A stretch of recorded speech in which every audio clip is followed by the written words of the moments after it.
কাফেররা বলেন কোরআন শোনা যাবে না, কোরআনের মাহফিল যেখানে হয় 144 জারি করে দাও, 144 ধারা জারি করে দাও, কোরআনের মজলিস হওয়া যাবে না, মজলিস ভেঙে দাও, চুরমার করে দাও। আমরা বিগত সালে দেখেছি, আজ থেকে 1400 বছর আগের কথা, আবু জাহেল বলেছিল কোরআন শোনা যাবে না, কিন্তু 1400 বছর পরে আবু জাহেলের নাতিপুতিরা কোরআনের মাহফিলে 144 ধারা জারি করেছিল। শুধু তাই নয়, কোরআনের মাহফিলে 144 ধারা নয়, এমনকি জানাজার নামাজের উপরেও 144 ধারা জারি করেছিল। আমাদের কোরআনের পাখি আল্লামা সাইদির জানাজায় 144 ধারা জারি করেছিল। এরা আবু জাহেলের পিতা, 100% আবু জাহেলের পিতাত্তা। অনেক কিছু পরিবর্তন করার চেষ্টা করলেও পারি না। কেন পারি না? ওয়াজ মাহফিলের বরকত হয় না বিশেষ কয়েকটা কারণে। আমি আমার সংস্কারে 4টা ভুল পেয়েছি। 4টা ভুলে এই ওয়াজ থেকে আমরা হেদায়েত প্রাপ্ত হই না। 4 কারণ বলতে হবে। কয় কারণ? 4 কারণ। 1 নাম্বার, নেগেটিভ সেন্সে নেবেন না, 1 নাম্বার হলো কমিটির ভুল, 2 নাম্বার হলো শ্রোতার ভুল, 3 নাম্বার হলো বক্তার ভুল।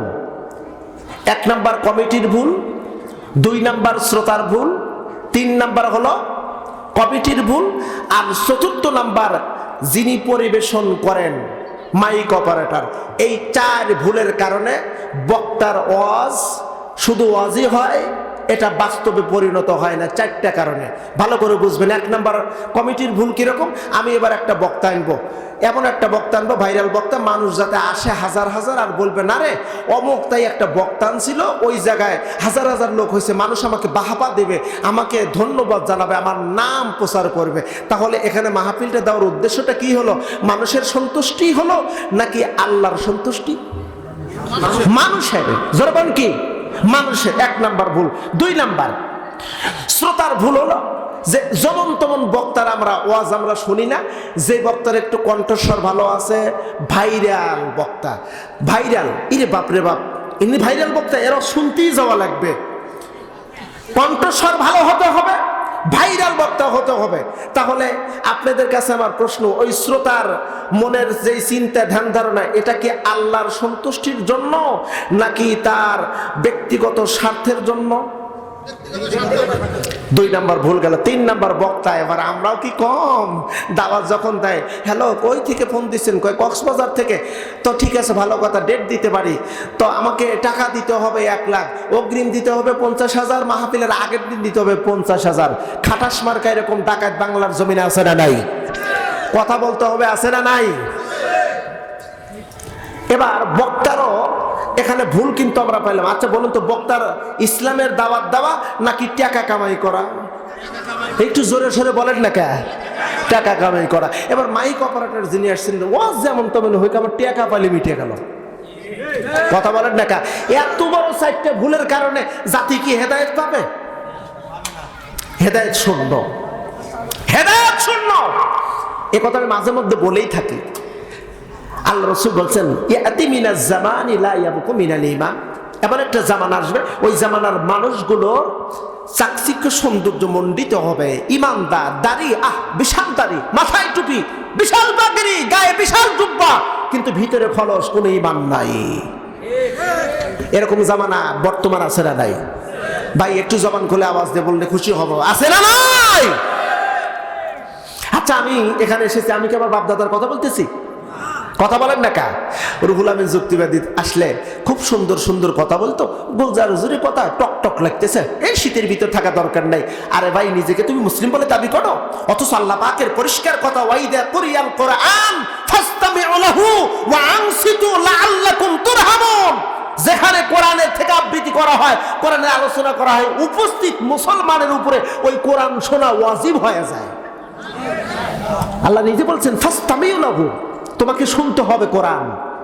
প্রিয় নবীজি কোরআন তখন তেলাওয়াত করতেন, কোরআনের আলোচনা করতেন, সাহাবায়ে কেরাম পাগলের মতন শুনতো।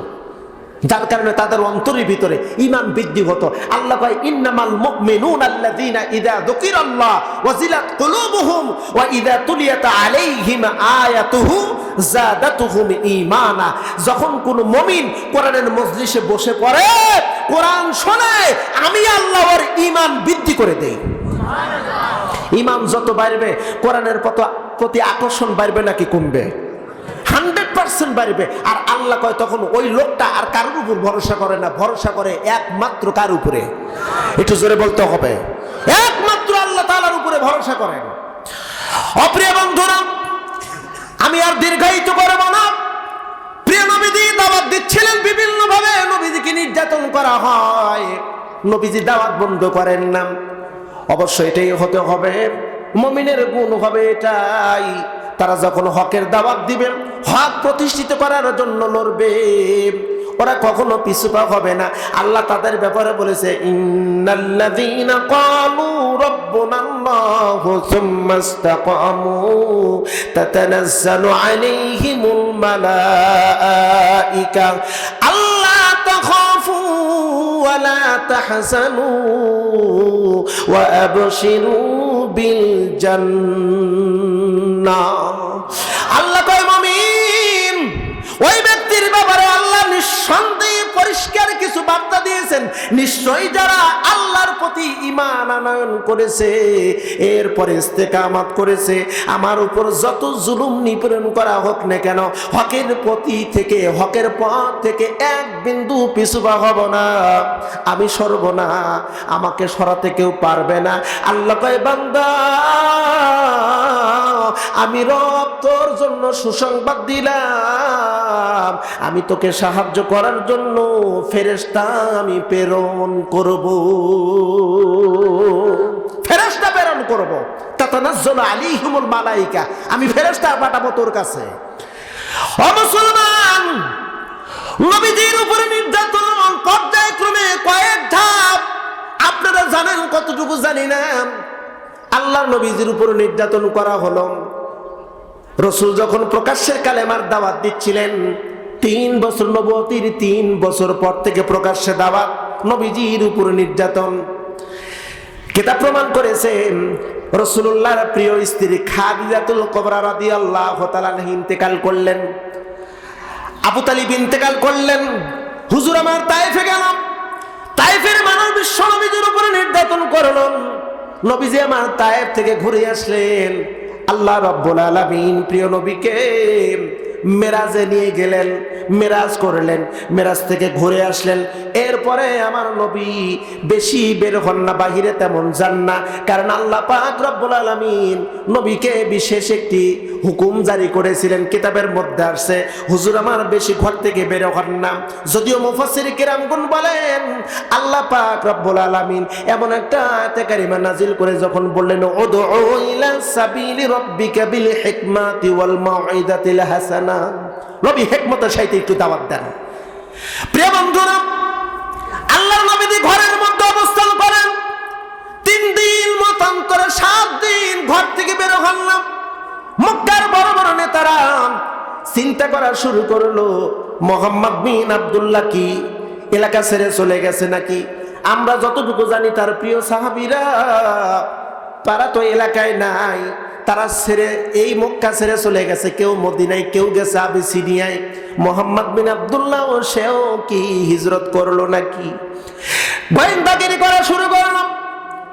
কিতাবের মধ্যে আসছে বন্ধু, আবু জাহেল, উতবা, আবু সুফিয়ান, তারা 3 জন পরামর্শবিহীন, কারোর সাথে কোনো কথা নাই, আল্লাহর নবীর ঘরের 3 করে 3 জন বসে পড়লো। 3 জন বসে যখন পড়েছে, দেখি তো ঘরের মধ্যে নবী আমার আছে নাকি, গোয়েন্দাগিরি করতেছেন। আমার আল্লাহ রাব্বুল আলামিন জিবরাইলকে পাঠিয়ে দিলেন। জিবরাইল আসলেন, ও নবী আর ঘুমাবেন না, কোরআন থেকে আপনি তেলাওয়াত করুন, কোরআন তেলাওয়াত করুন। হুজুর আমার উঠলেন আর তেলাওয়াত শুরু করলেন কোরআন। হুজুর তেলাওয়াত করা শুরু করেছেন ঘরের ভিতরে, আর কাফের 3 জন ঘরের 3 কোণে বসে আছে। অথচ রাসূলকে এখনো, অর্থাৎ 3 জন কাফের একে অপরকে এখনো দেখে নাই। আল্লাহর নবী তেলাওয়াত করতেছেন, হুজুরের তেলাওয়াতে এত এত মাধুর্যপূর্ণ বিশ্বনবীর কণ্ঠের তেলাওয়াত শুনে সারা রাত পার করলো, তিনজন কাফের টের পেল না। সুবে সাদিকের মুহূর্তে আমার নবীজি কোরআন তেলাওয়াত বন্ধ করলেন। কাফের তিনজন দৌড় দিয়েছে, যদি জাতি আমাদেরকে দেখে আমরা মোহাম্মদ বিন আব্দুল্লাহর ঘরের কোণে বসে আছি, এই দৃশ্যটা যদি জাতি দেখে তাহলে আমাদের নেতৃত্ব সাধারণ মানুষ নেবে না, মানবে না। দৌড় দিয়েছে তিনজন, তিন রাস্তার ঘরের তিন কোণ থেকে দৌড় দিয়েছে, তিন রাস্তার মোহনা এক রাস্তা, তিনজন একে অপরের সাথে ধাক্কা লেগে গেছে। আবু জাহেল কয়, আবু সুফিয়ান, মোহাম্মদ বিন আব্দুল্লাহর বাড়িতে কেন আসছিলা? আবু সুফিয়ান, উতবা তুমি কেন আসছিলা? উতবা কয়, আবু জাহেল তুমি কেন আসছিলা? বলে গোয়েন্দাগিরি করার জন্য। গোয়েন্দাগিরি কি পাইলাম? আবু সুফিয়ান কয়, আবু জাহেল রে, মোহাম্মদ বিন আব্দুল্লাহ ঘরের মধ্যে আছে, তুমি আসছিলে কখন? বলে আমি সন্ধ্যা রাত্রিতে।